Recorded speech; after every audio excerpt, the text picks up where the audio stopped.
지난 시간에는 매일 순종하자라는 주제로 말씀을 나눴습니다. 이번 시간에는 매일 겸손하라라는 주제로 말씀을 나누려고 합니다. 우리 한번 주제 말씀 두 번 외쳐보겠습니다. 시작. 매일 겸손하라. 혼인잔치집에 포도주가 떨어졌을 때에 예수님은 그 집에 있었던 알바생들에게 그 빈 돌 항아리 6개에 물을 가득 채우라고 말씀하셨어요. 그때 일꾼들은 뭐라고 어떻게 했습니까? 아저씨 여기서 이러시면 안 됩니다 라고 하지 않고 예수님께서 말씀하신 대로 그대로 순종했다라고 했습니다. 순종하니까 물이 변하여 포도주가 되다라는 사실이에요. 저와 여러분의 인생에 물이 변하여 포도주가 되는 기적이 날마다 일어나기를 축복합니다. 또 차고도 넘쳐서 나눠줄 수 있는 축복이 있기를 소망합니다. 우리가 2013년도를 시작하면서 영육이 잘 되는 복을 받자라고 했어요. 기복적인 설교를 통해서 그냥 다 잘 되라는 이야기가 아닙니다. 하나님께서 주시고자 하시는 그 복, 성경에서 말씀하시는 복을 받자라는 거예요. 그러려면 신앙생활의 기본 원리를 잘 알고 또 말씀대로 살면 영육이 복을 받는다라고 성경은 분명히 말씀하고 계십니다. 여러분 우리가 받아야 될 이 복을 받아야 될 이유가 어디 있습니까? 하나님께서 주신 복을 가지고서 복을 알지 못하는 이들에게 나누어 줘야 되기 때문에 우리가 복을 받을 이유가 있다는 사실이에요. 내가 받을 복이 없는데, 내가 받은 복이 없는데 어떻게 나눠줄 수 있겠습니까? 생각해 보세요. 내가 뭐 복이 있어야 복을 나누죠. 내가 영적인 것을 알지 못하는데 어떻게 영적인 생명을 줄 수 있겠느냐는 거예요. 내가 돈이 없는데 어떻게 여러분 돈을 줄 수 있습니까? 그러니 우리가 먼저 복을 받아야 된다는 것이죠. 영혼을 살리기 위해서 말이에요. 교회를 일으켜 세우기 위해서 말입니다. 넉넉하게 가지고 있을 때 많은 선한 일을 할 수 있다라는 것입니다. 고린도후서 9장 8절 말씀에 보면 하나님께서는 여러분에게 온갖 은혜가 넘치게 하실 수 있습니다. 그러므로 여러분은 모든 일에 언제나 쓸 것을 넉넉하게 가지게 되어서 온갖 선한 일을 얼마든지 할 수 있습니다. 여러분 쓸 것이 나에게 넉넉하게 있을 때에 나눠줄 수 있잖아요. 그런 여러분 넉넉한 복을 받으시길 바랍니다. 우리 옆에 사람들에게 축복할까요? 넉넉한 복을 받으십시오. 그 받은 복까지 뭐 하라고요?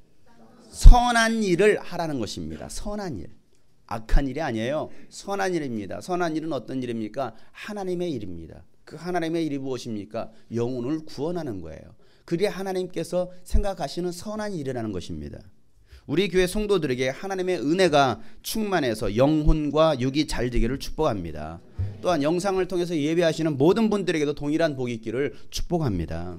물이 변하여 포도주가 되는 기적은 순종할 때 일어난다라고 했어요. 순종하지 않는다면 절대로 기적은 일어나지 않습니다. 여러분 한 주간 얼마나 순종하며 사시다 오셨습니까? 지난주 말씀을 들으셨는데 여러분 그 말씀 들으시고 한 주간 얼마나 순종하며 사시다 오셨습니까? 옆에 사람 물어보겠습니다. 진지하게 물어보세요. 순종의 삶을 사셨습니까? 아니면 불순종의 삶을 사셨습니까? 대답하세요. 뭐라고 대답합니까? 표정들이 상당히 심각해졌어요.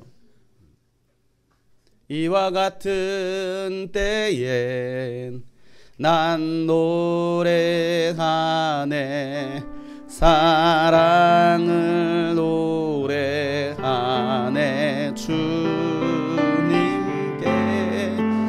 이와 같은 때에 손 높이 드네 손 높이 드네 주님께 이와 같은 때에 이와 같은 때에 난 노래하네 사랑을 노래하네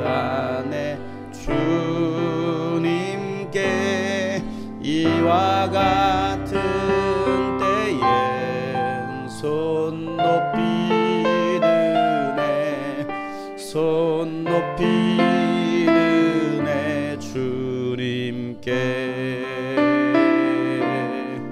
주님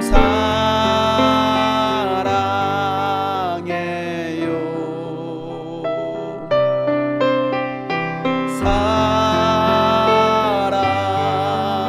사랑해요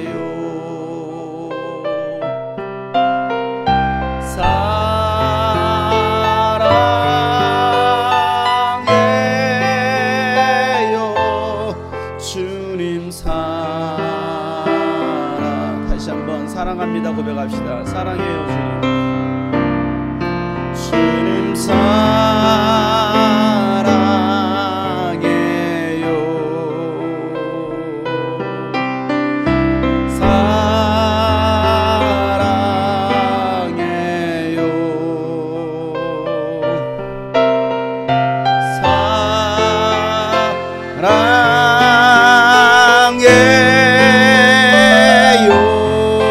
주님 사랑해요.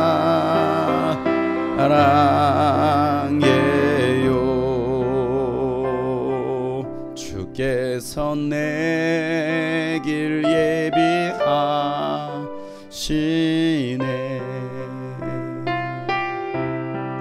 주께서 내 길 예비하시네.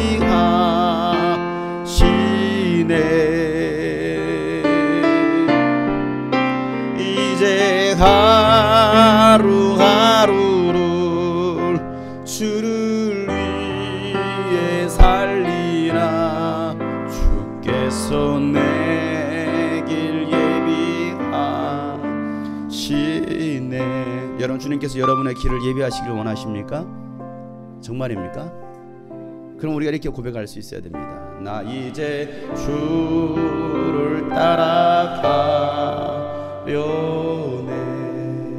나 이제 주를 따라가려네. 나 이제 주를 따라가려네. 세상 죄길 버리고 생명길을 찾았네. 세상 죄길 버리고 생명길을 찾았네.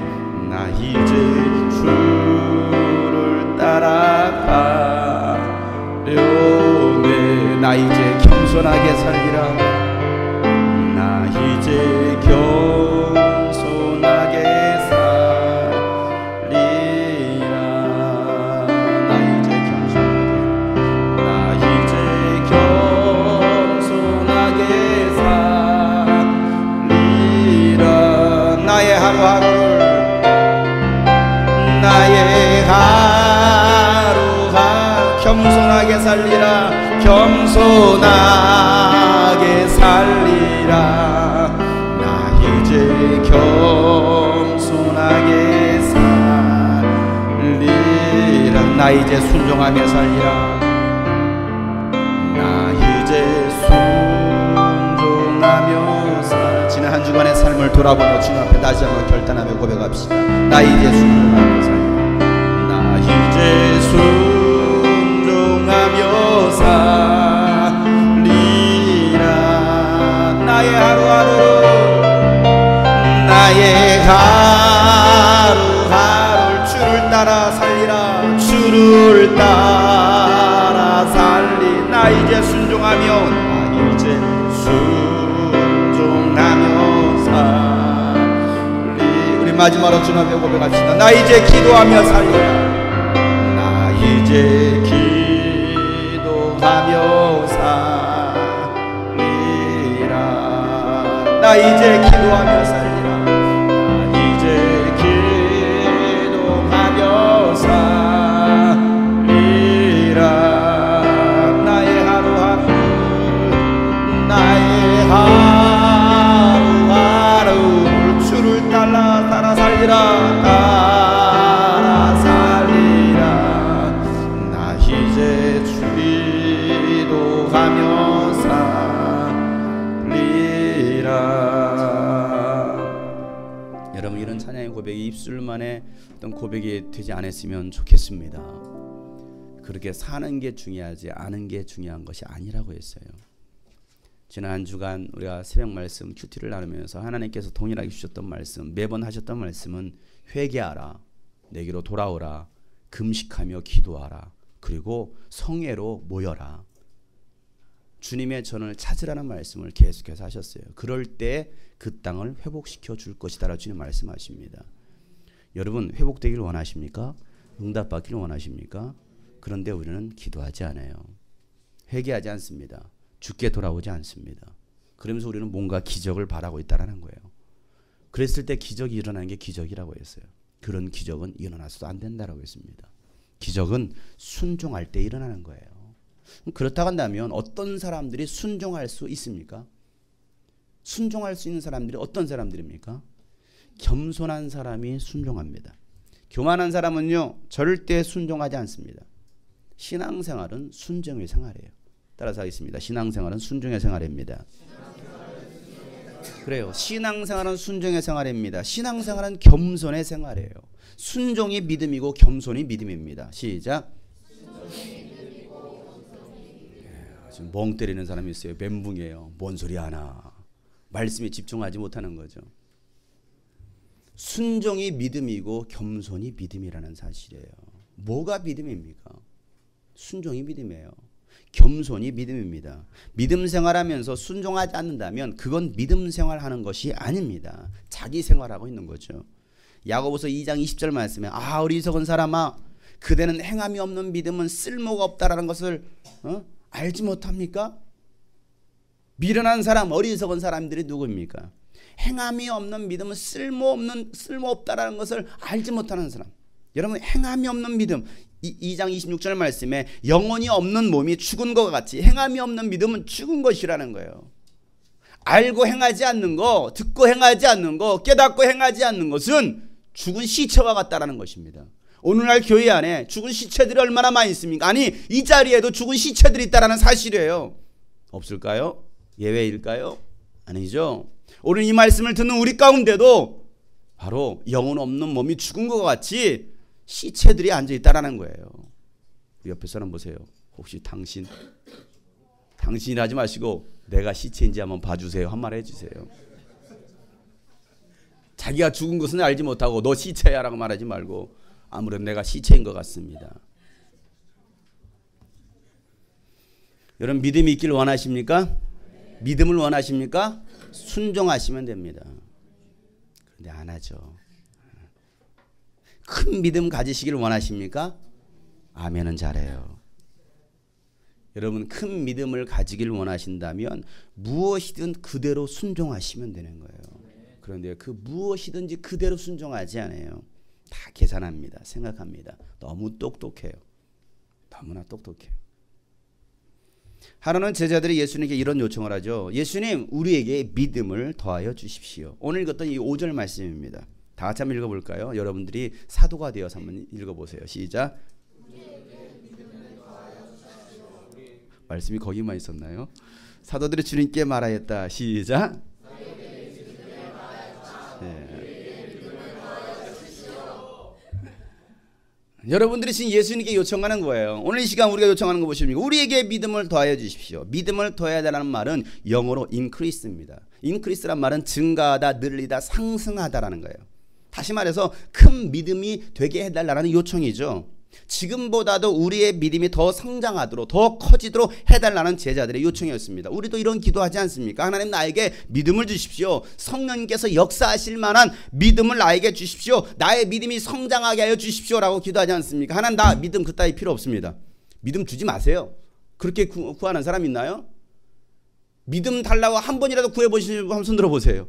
예, 2만 명이 손 들었네요. 손 내리세요. 저는 믿음 구하지 않았습니다. 한 번도. 손 들어보세요. 다 믿음을 달라고 기도하잖아요. 이왕이면 어떤 믿음? 큰 믿음. 그래서 교회도 큰 믿음 교회. 이왕이면 큰 믿음 달라라는 거예요. 여러분 이름 바꾸세요. 큰 믿음으로. 큰 믿음. 얼마나 좋아요. 이왕이면 그 믿음을 더해달라라는 거예요. 우리 신앙에 우리 믿음, 우리의 소원이 무엇입니까? 우리의 믿음이 좀 더 자라는 거 아닙니까? 성장하는 거 아닙니까? 그런 기도에 그런 요청에 예수님께서 뭐라고 답변하십니까? 이래요. 됐거든? 지금 하고 있는 일이나 잘하셔. 오늘 본문 말씀의 내용을 쉽게 재해석하면 이런 대답인 거예요. 됐거든? 지금 있는 일이나 잘하셔. 옆에 사람 보고 시작. 됐거든? 지금 있는 일이나 잘하셔. 이게 예수님께 하신 말씀이에요. 제가 너무나 해석을 진하게 했나요? 아니요. 이 내용이 바로 그런 내용이에요. 됐어. 있는 것이나 잘해. 있는 것이나. 하고 있는 일이나 좀 잘해. 사고 치지 말고. 여러분 예수님께서 이 믿음을 더해달라는 이 제자들의 요청에 예수님께서 하셨던 비유가 있어요. 뭡니까? 겨자씨 하나를 만한 믿음을 말하고 있습니다. 예수님 우리에게 큰 믿음 주세요 했더니 예수님은 됐어. 이거잖아요. 청색하시면서 하나를 만한 겨자씨 하나를 만한 믿음. 자 6절 말씀 읽어보겠습니다. 주님께서 말씀하셨어요. 시작. 너에게 겨자씨 하나를 만한 믿음이라도 있으면 이 뽕나무더러 뽑혀서 바다에 심겨라 하면 그대로 될 것이다. 그래요. 너희에게 겨자씨 하나를 만한 믿음이라도 있으면 이 뽕나무더러 뽑혀서 바다에 심겨라 하면 그대로 될 것이다 라고 말씀하시는 거예요. 믿음을 더해달라는 말에 왜 예수님은 황당한 답변을 하셨을까요? 제자들에게는 이 겨자씨 하나를 만한 믿음도 없다라는 거예요. 예수님을 따라다녔습니다. 제자입니다. 교회도 다녔습니다. 주님을 부르고 있었음에도 불구하고 그들에게는 이런 믿음이 없었다라는 거예요. 너에게 믿음이 눈꽃만큼이라도 있다라 한다면 놀라운 기적이 일어났을 텐데 이 말이죠. 겨자씨가 눈꽃보다 더 작아요. 그런데도 야 너에게 이 눈꽃만큼이라도 믿음이 있었다라고 하면 놀라운 기적이 일어났을 텐데 그런데 너에게는 이런 믿음이 없어 라고 말씀하시는 거예요. 여러분 예수님께서 말씀하시던 놀라운 기적이 무엇입니까? 뽕나무가 순종하는 기적이었어요. 뭐라고요? 뽕나무가 순종하더라는 거예요. 우리의 믿음이 얼마나 연약한 믿음인지를 보여주시는 충격적인 말씀입니다. 너에게 겨자씨 하나만한 믿음이 있어? 그 믿음이 있으면 야 뽕나무가 순종한다니까. 명령해 보세요. 뽕나무를 향하여 순종하나요? 에이 무슨 소리 어떻게 말이 안 되는 소리지. 그래요. 그러니 겨자씨 하나를 만한 믿음이 없다라는 소리예요. 말이 안 되는 이론이잖아요. 믿음은 이론을 초월합니다. 우리의 이성을 초월하는 거예요. 근데 예수님께서는 너무나 황당한 답변을 하시는 거예요. 너에게 믿음이 있어? 쥐뿔, 개뿔, 쥐에도 뿔이 있고 개에도 뿔이 있다는 얘기죠. 쥐뿔, 개뿔, 너에겐 믿음 없어. 겨자씨 하나만 하는 믿음도 없어. 여러분 나에게 겨자씨만한 믿음이 있는지 한번 점검해 봐야 됩니다. 나의 믿음의 크기가 어느 정도인가 한번 점검해 보세요. 내 믿음은 어느 정도인가. 이 믿음이 없다고 한다면 우린 오늘 겨자씨만한 믿음을 달라고 기도해야 될 것입니다. 작아 보이는 이 믿음이 뽕나무를 순종케 한다라는 거예요. 야 어떻게 크게 순종할까? 뽕나무가 어떻게 옮겨지지? 겨자씨 하나만한 믿음이 있으면 뽕나무야 옮겨라. 그럼 네이 하고 뽕나무 쑥 빠져가 옮겨진다라는 거죠. 그래 이해가 안 되죠. 지금 여러분 표정 보니까 이해가 안 돼요. 아니 무슨 소리 말이 안 되잖아요. 나에게 작은 믿음이라도 있으면 순종할 수 있다라는 거예요. 뭐라고요? 순종할 수 있다라는 거예요. 믿음이 있으면 순종한다라는 거예요. 뭐가 순종합니까? 뽕나무가 순종합니다. 아니 내가 순종할 수 있다라는 거예요. 그런데 그 믿음이 없는 거죠. 믿음이 없으니 순종이 안 되는 거예요.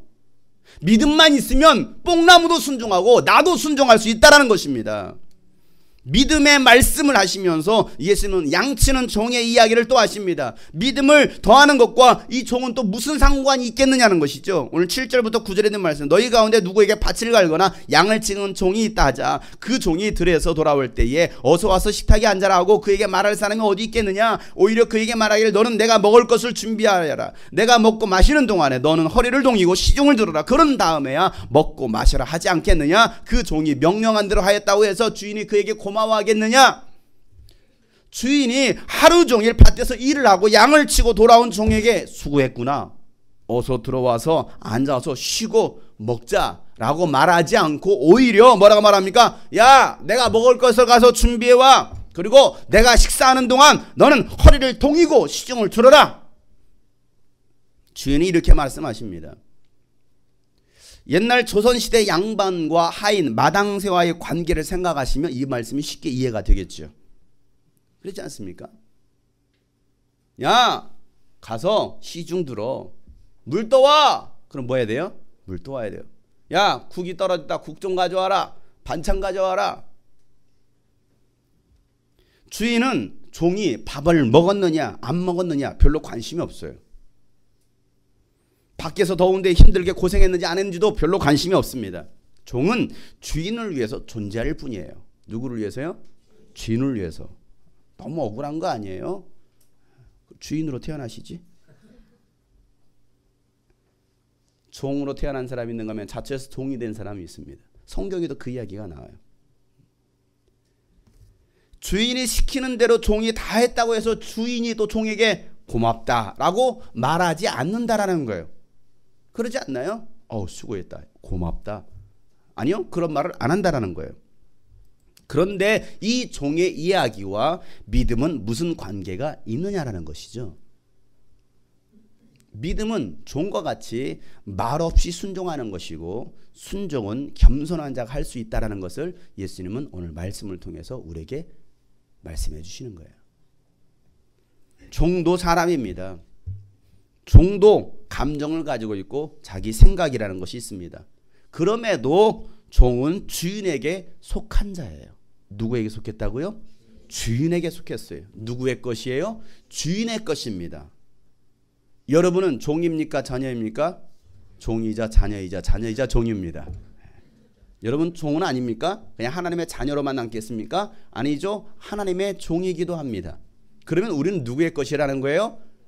하나님 아버지의 것이라는 거예요. 따라서 나는 아버지의 것이다. 나는 하나님의 것이다. 나는 예수님의 것이다. 그래요. 내가 누구의 것이냐 이거. 내가 누구에게 속했느냐는 거예요. 우리가 하나님의 것이라고 인정을 해야 되는데 자꾸 내 것이라고 인정합니다. 내 것이라는 거예요. 아닙니다. 하나님의 것입니다. 주인의 것입니다.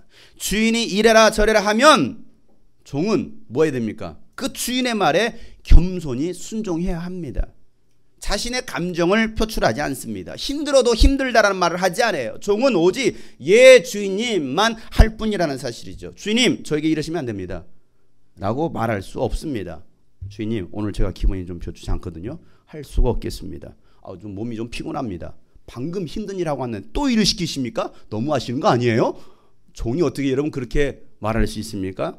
그렇게 할 수 없어요. 오직 예 주님 이것만이 그의 대답이라는 거예요. 뭐라고요? 예 주님.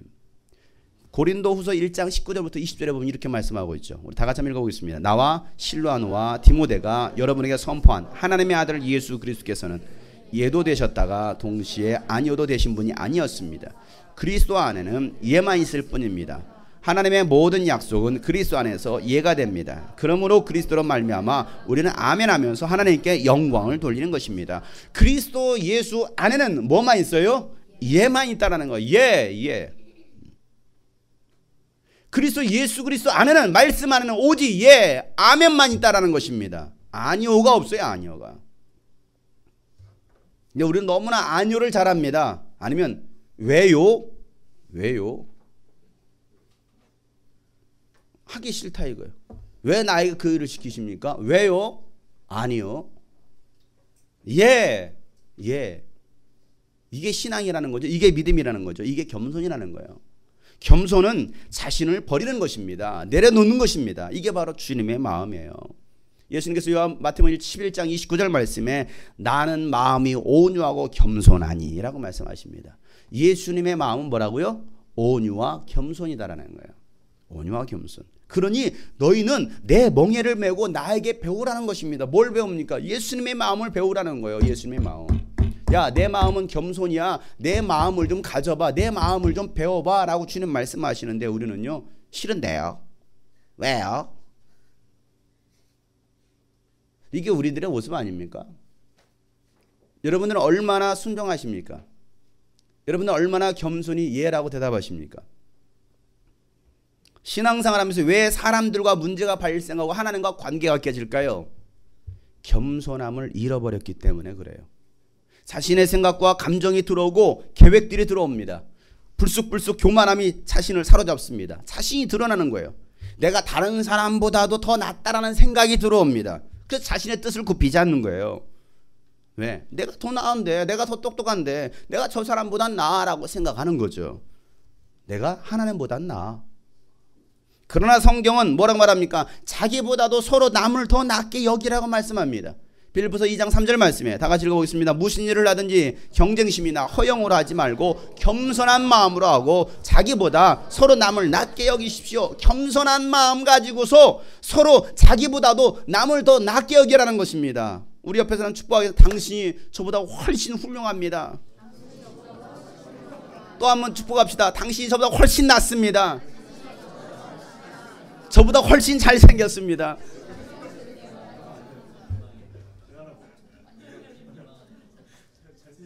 인정하기 싫어요? 인정할 수 없는 사람들은 교만한 거죠. 교만한 거예요. 여러분, 자기보다도 남을 더 낫게 여기려는 말이 열등감에 빠져 살라는 말이 아니에요. 이 말씀을 오해하는 사람들 있습니다. 나는 당신과 비교하면 아무것도 아니야. 나 같은 것은 아무 쓸모도 없는 인간이야. 이런 생각으로 열등감에 빠져 살라는 말씀이 아닙니다. 당신이 나보다 나아. 나는 아무것도 아니야. 나는 수액이야. 나는 하찮은이야. 왜 자신의 열등감에 빠져 있습니까? 왜 사로잡힙니까? 그런 생각에 사로잡혀 살라는 말이 아닙니다. 서로 존중하라는 것이죠. 내가 낮아지고 남을 높이라는 이야기입니다. 그러면 하나님께서 나를 높여주시겠다라는 거예요. 베드로전서 5장 5절부터 6절 말씀에 젊은이 여러분, 이와 같이 여러분도 나이가 많은 이들에게 복종하십시오. 모두가 서로서로 겸손의 옷을 입으십시오. 어떤 옷을 입어요? 겸손의 옷. 여러분 어떤 옷 입고 오셨나요? 겸손의 옷을 입으셨나요? 뭐 입으셨나요? 겸손의 옷을 입으라는 거예요. 이 옷을 딱 입는 순간 이 사람은 겸손한 거지. 안 그렇습니까? 청소미화원의 옷을, 환경미화원의 옷을 입으면 이 사람은 어떤 사람이에요? 환경미화원인 거죠. 소방관 옷을 입었습니다. 이 사람은 누굽니까? 소방관이에요. 경찰 옷을 입었습니다. 뭡니까? 경찰이죠. 가끔 사기치는 사람 있잖아요. 경찰인데 경찰 옷 입고 사기치는 사람. 우리는 겸손의 옷을 입어야 되는데 위장하고 있어요. 위장술 대단해요. 옆에 사람 보고 위장하셨나요? 겸손의 옷을 입으셨습니까? 이제 물어보지도 않네 이제.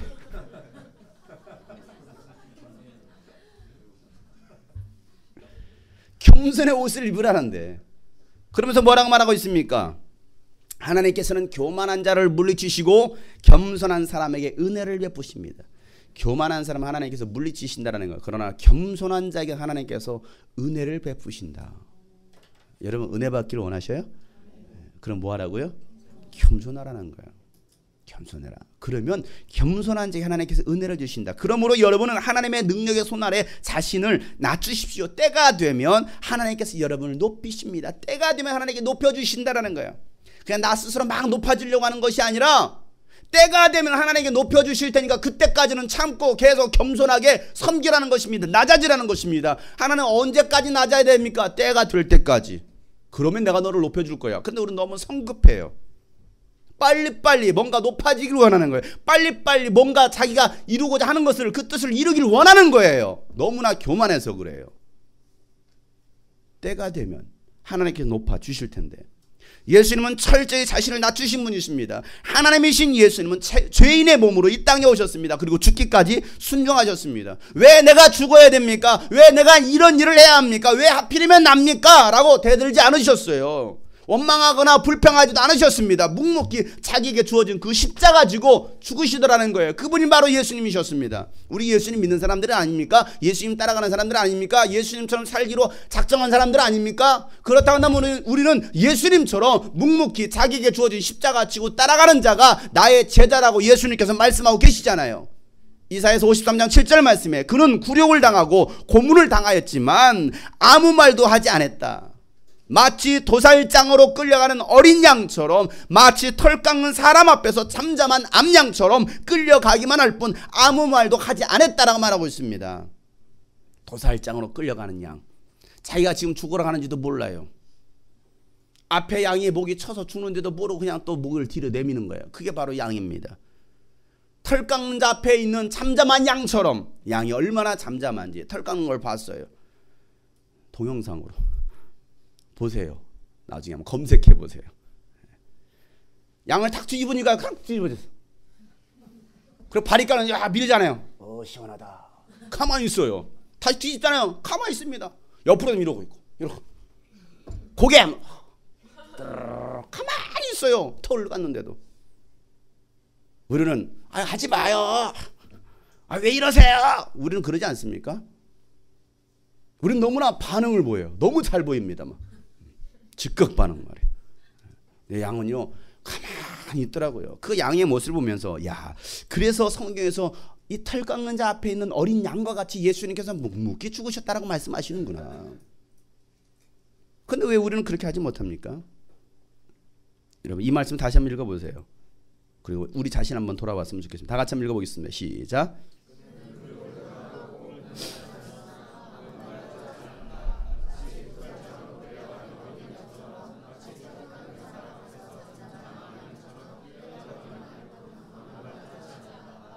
누구처럼? 바로 털 깎는 자 앞에 있는 어린 양처럼, 도살장으로 끌려가는 어린 양처럼. 그분이 바로 예수님이셨어요. 모든 것을, 하늘의 모든 영광을 다 내려놓으시고 이 낮은 이곳에 오신 주님, 죽기까지 우리를 사랑하셨잖아요. 하늘의 영광을 다 버리고 낮은 이곳에 내려오신 주, 죽기까지 나를 사랑하시, 그 사랑 얼마나 큰지. 하늘의 영광을 다 버리고, 하늘의 영광을 다 버리고 낮은 이곳에 내려오신 주, 죽기까지 나를 사랑하시, 그 사랑 얼마나 큰지. 우리가 높아지면 그가 낮추시리, 우리가 낮아지면 그가 높이시리.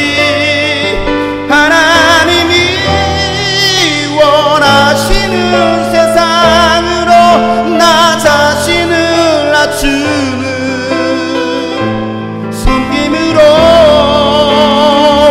내 발을 닦아주사 먼저 섬기시고 서로 사랑하라고 말씀하시었네. 하나님이 원하시는 세상으로 나 자신을 드리는 섬김의 모습이 되기를, 섬김의 모습이 되기를, 겸손의 모습이 되기를, 겸손의 모습이 되기를. 여러분, 예수님은 겸손하게 이 땅에 오셨어요. 그리고 겸손하게 그분은 죽으셨습니다. 겸손이라는 것은 그리스도인이 가져야 될 성품입니다. 골로새서 3장 12절 말씀에 보면, 그러므로 여러분은 하나님의 택하심을 입은 사랑 받은 거룩한 사람답게, 하나님의 택하심을 받은 사랑받은 거룩한 사람답게, 하나님의 택하심을 입은 사랑받는 거룩한 사람답게 동정심과 친절함과 겸손함과 온유함과 오래 참음을 옷 입듯이 입으십시오. 다시 말해서 예수님처럼 하나님의 택하심을 입은 그리스도인이라면 겸손의 옷을 입어야 됩니다. 교만의 옷을 입은 자는 하나님께 사용하지 않습니다. 순간순간 우리에게 교만이라는 게 찾아와요. 나의 생각이라는 게 찾아옵니다. 나도 나이 먹을 만큼 먹었는데, 나도 다 컸거든, 알만한 거 다 안다고, 교회 다닌 지 나 20년 되었어, 나 목사고 장로고 집사야, 이제 그런 일들 애들 시키면 안 돼 라고 말할지도 모르겠습니다. 순간순간 교만이 찾아오잖아요. 내가 어떤 사람인데, 내가 누군데.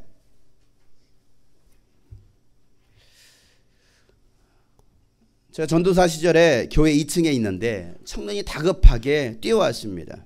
전사님 왜? 담임 목사님께 전화하셨습니다. 전화 받으세요. 뛰어내가 전화를 받았습니다. 그랬더니 이렇게 말씀하십니다. 용성아, 화장실 좌변기가 막혔더라, 뚫어라.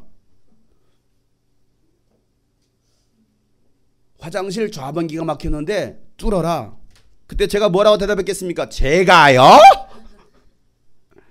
청년들도 많이 있는데 제가 뚫어요? 라고 하지 않아요. 뭐라고 대답했겠습니까? 왜요? 이렇게 대답하지 않았어요. Yes. 예, 알겠습니다. 여러분 청년들도 많이 있었습니다. 아니 청년이 직접 전화를 받았어요. 그 청년에게 시키지 않고 그 청년한테 가서 야 장전도사 좀 불러와 전화 받으라고 그래. 왜 담임 목사님은 저에게 시키셨을까요? 제가 화장실 뚫는데 전문 수리공이라고 생각하셨을까요? 아니면 청년들은 그런 일 할 수 없다라고 생각했을까요? 아니면 청년들은 귀하고 저는 하찮은 이였을까요? 그 이유가 무엇이었을까요? 저는 그때 무슨 생각을 했을까요? 아직도 내가 뚫어야 돼? 왜 하필이면 나야? 내가 한가한 줄 아시나? 나도 할 일 있는 사람이고 바쁘고 피곤한데 내 나이가 지금 몇인데 화장실을 지금 뚫고 있어? 너무하시는 거 아니야? 여러분들은 그런 일이 날 때 어떻게 생각하십니까? 충분히 다른 사람이 할 수 있어요. 청년들이 할 수 있어요. 그런데 왜 하필이면 나냐 이거죠. 왜 하필이면 나야? 하나님께서 뭔가 여러분에게 요구하실 때 그런 생각 들지 않습니까? 왜 하필이면 나지? 많고 많은 사람들 중에 하필이면 나지? 교만이 될 수도 있어요. 사울은 왕이 되기 전에는요 겸손한 사람이었습니다. 그래서 하나님께서 어찌됐건 그를 왕으로 세우십니다. 그런데 그가 왕이 되고 나니까 교만함이 들어왔어요. 왜 그 자리에 올라가면 교만이 될까요? 아랫사람이 될 때는 겸손한데 왜 윗사람이 되면, 왜 국회의원이 되고 대통령이 되면 그렇게 거만하고 교만해질까요? 그렇다고 우리나라 국회의원 대통령이 교만하다 그 말을 하는 게 아니고요. 꼭 그렇다 아니다라는 것도 아니고요. 왜 우리는 어느 자리에 올라가면 금세 교만해질까요? 왜 과거를 잃어버릴까요? 왜 가난한 시절을 잃어버릴까요? 교만해져요. 결국 하나님은 그를 버리십니다.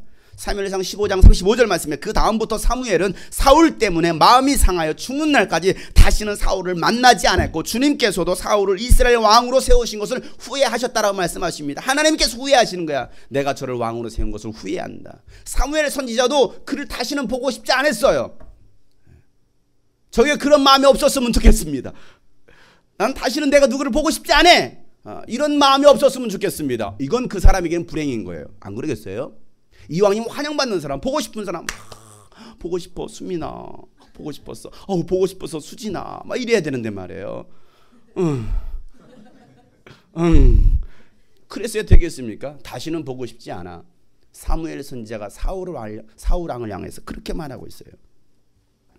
우리는 있을 때나 없을 때나 겸손한 자들이 되어야 됩니다. 마땅히 내가 할 일을 했을 뿐이라고 고백할 수 있어야 됩니다. 오늘 10절 말씀에 이렇게 말하고 있죠. 다 같이 읽어보겠습니다. 이와 같이 너희도 명령을 받은 대로 다 하고 나서 우리는 쓸모없는 종입니다. 우리는 마땅히 해야 할 일을 하였을 뿐입니다. 하여라. 우리는 마땅히 해야 할 일을 한 것뿐입니다 라고 고백할 수 있어야 된다는 것이죠. 내가 했다고 자랑할 것도 없습니다. 마땅히 할 일을 했을 뿐이라고 말하는 것이 믿음이자 겸손이라는 것입니다. 겸손하지 않으면 순종할 수 없습니다. 순종하지 않으면 기적은 절대 일어나지 않는 거죠. 제자들의 믿음을 더해달라는 그 요청에 예수님은 겨자씨만한 믿음과 이 종의 비유를 통해서 믿음이 뭐야? 너희 믿음이 뭔 줄 알아? 착각하지 마. 아무것도 아닌 것처럼 보이는 이 겨자씨 하나, 아무것도 아닌 자인 것처럼 보이는 이 종의 순종과 겸손이 결국은 믿음이라고 말씀하시는 거예요. 뭐가 믿음이냐는 거예요. 보여지는 것입니까? 거대한 것입니까? 화려한 것입니까? 큰 것입니까? 아니라는 거죠. 뭐가 믿음이냐? 하나님은 겸손한 자의 기도를 들으십니다. 겸손하지 않으면 기도하지 않거든요. 기도하지 않는다라는 말은 내 힘으로 뭔가를 하겠다라는 교만한 생각입니다. 설령 내 힘과 경험으로 할 수 있어도 모든 것을 다 내려놓고 하나님의 지혜를 구하는 자가 겸손한 자라는 것이죠. 뭐가 겸손입니까? 겸손한 자는 그래서 매일 기도합니다. 겸손한 자는 매일 순종합니다. 겸손한 자는 매일 하나님을 의지합니다. 오늘도 하나님은 겸손한 자를 찾으신다는 거. 예, 하나님 제가 여기 있습니다. 제가 하겠습니다. 무익한 종이 마땅히 해야 할 일입니다 라고 말할 수 있는 사람을 오늘 주님은 찾으시고 그를 사용하신다는 사실이에요. 겸손한 자는 오늘 말씀 듣고 말씀대로 살려가는 사람입니다. 교만한 사람은 말씀을 들어도 그때뿐인 거예요. 아니 한 귀로 듣고 한 귀로 흘려버리는 사람입니다. 들으려고도 하지 않습니다. 순종하려고 하지 않습니다. 교만한 사람이죠. 사랑하는 여러분, 주님의 말씀에 겸손히 순종하는 저와 여러분 되기를 축복합니다. 내가 할 수 있다는 생각을 다 내려놓고 하나님을 의지하며 하나님의 능력을 구하는 겸손한 자가 되기를 소망합니다. 철저히 자신을 낮추고 겸손히 하나님을 의지할 때 하나님께서 일하십니다. 기적을 행하십니다. 그 하나님을 우리가 의지하자라는 거예요.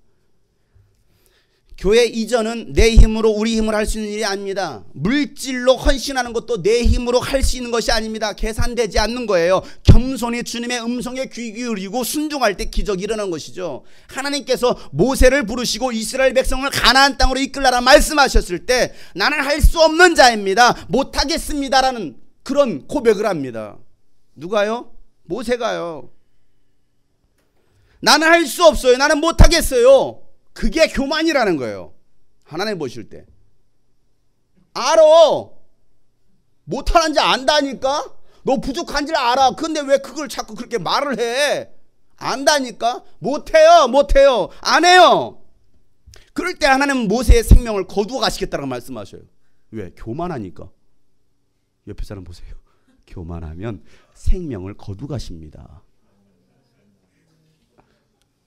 왜? 둘이 오서 물어보지 않나요? 하나님께서 그 교만한 그 모세의 말, 아니 마치 겸손한 것 같잖아요. 아 저는 못해요. 난 할 수 없어요. 마치 그게 겸손인 것처럼 보여집니다. 그러나 그게 겸손이 아니라는 거예요. 겸손이라는 것은 나는 못하지만 하나님이 나와 함께 하시고 하나님이 능력 주시면 나도 할 수 있습니다라고 고백하는 것이 바로 겸손이고 믿음이라는 거예요. 나는 못해요. 이게 끝나버리면 그건 교만이에요.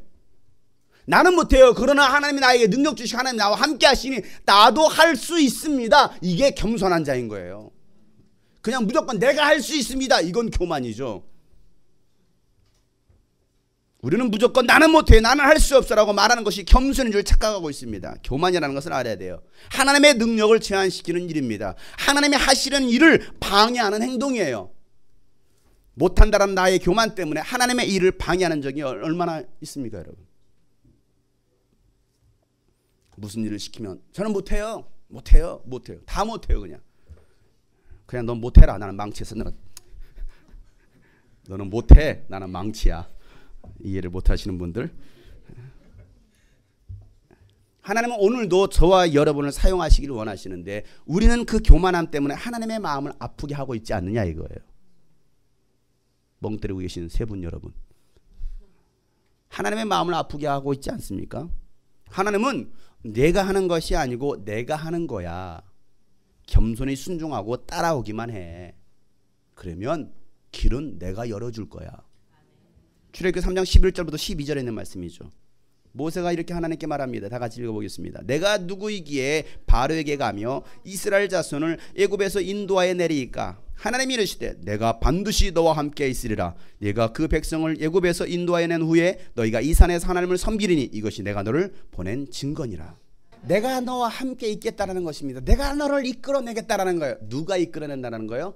내가, 하나님께서. 그런데 모세는 내가 할 수 없어요. 나는 못해요. 주체가 바뀐 거죠.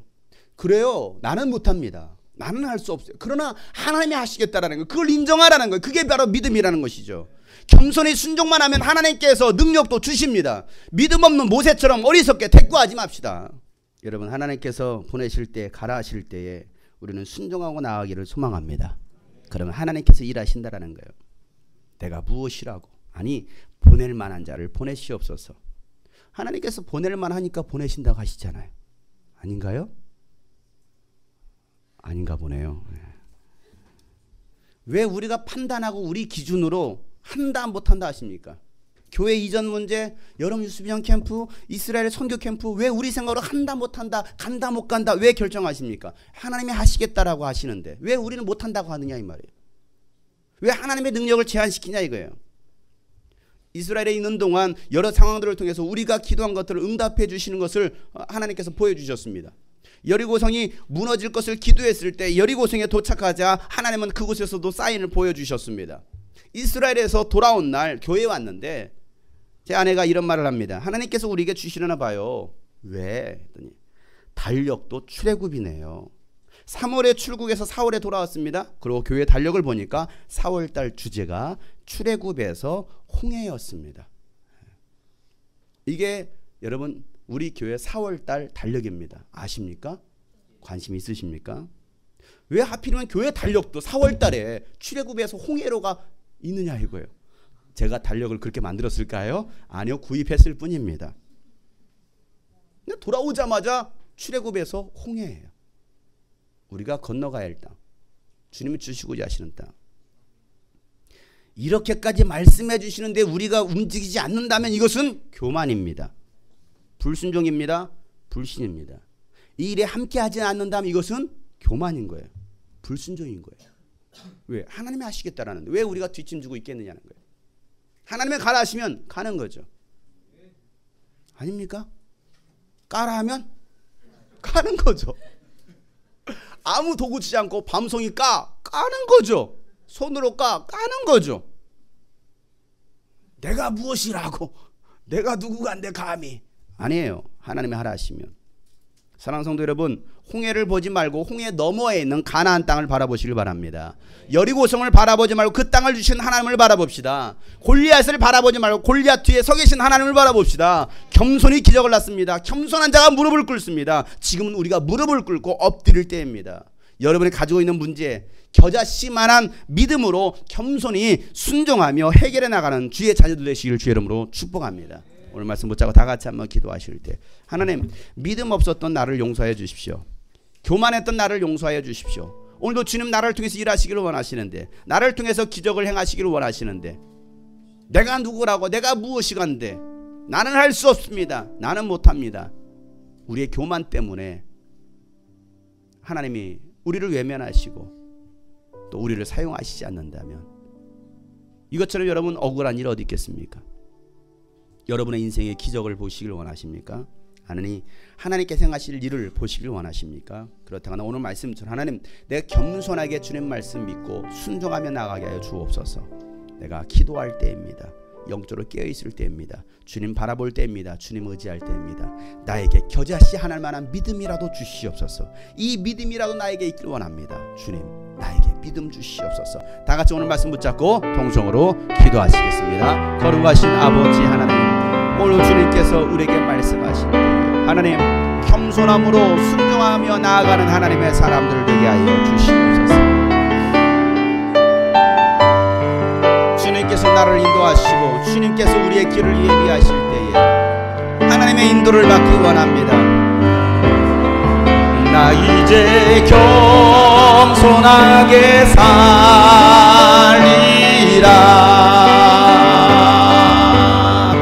나 이제 겸손하게 살리라.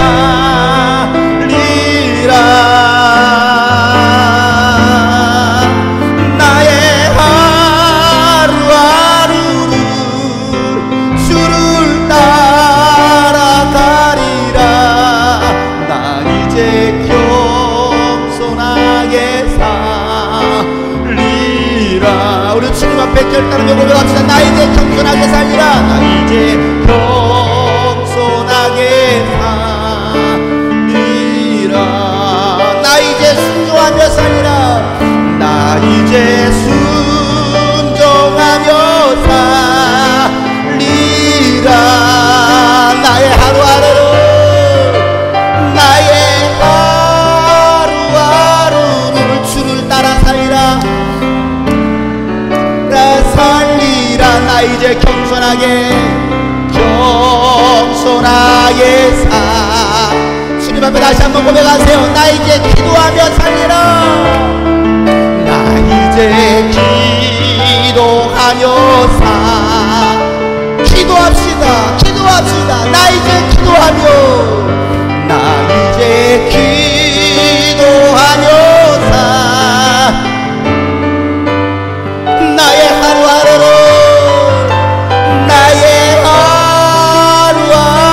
주를 따라가리. 나 이제 기도하며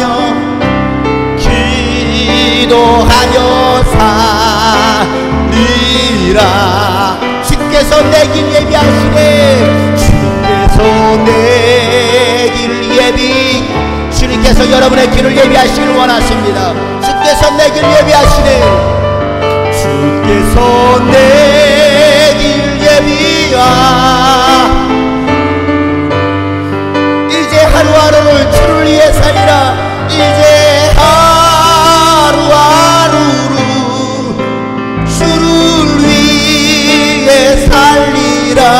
주께서 내 길 예비하. 우리 마지막으로 고백합시다. 나 이제 주를 따라가려나. 나 이제 주를 따라가려네. 나 이제 주를 따라 살리라. 나 이제 주를 따라 살리라. 세상 죄길 버리고, 세상 죄길 버리고 생명길을 찾았네. 나 이제 주를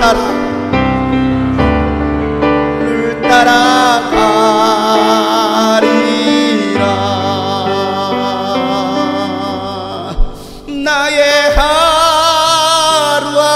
하루하루를 주를 따라가리라. 나 이제 주를 따라가. 나의 하루하루, 나의 하루하루를 주를 위해 살리라. 주를 위해. 주께서 내 길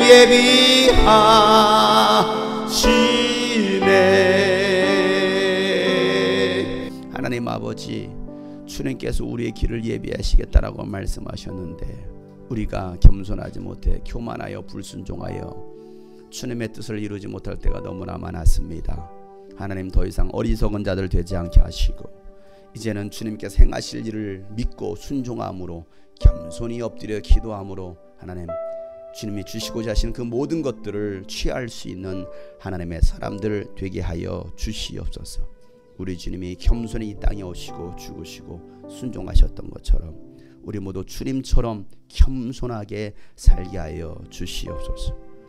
이제는 우리를 구원하신 예수 그리스도의 은혜와 하나님 아버지의 놀랍고도 지극하신 사랑과 성령님의 감화 감동 역사 충만하심이 오늘 겸손의 삶을 살기로 작정한 모든 심령들과 또 이 자리에 나온 영혼들과 또 영상을 통해 예배하는 모든 하나님의 사람들 가운데 이제부터 영원토록 함께 하시기를 간절히 축복하며 기도하옵나이다. 아멘.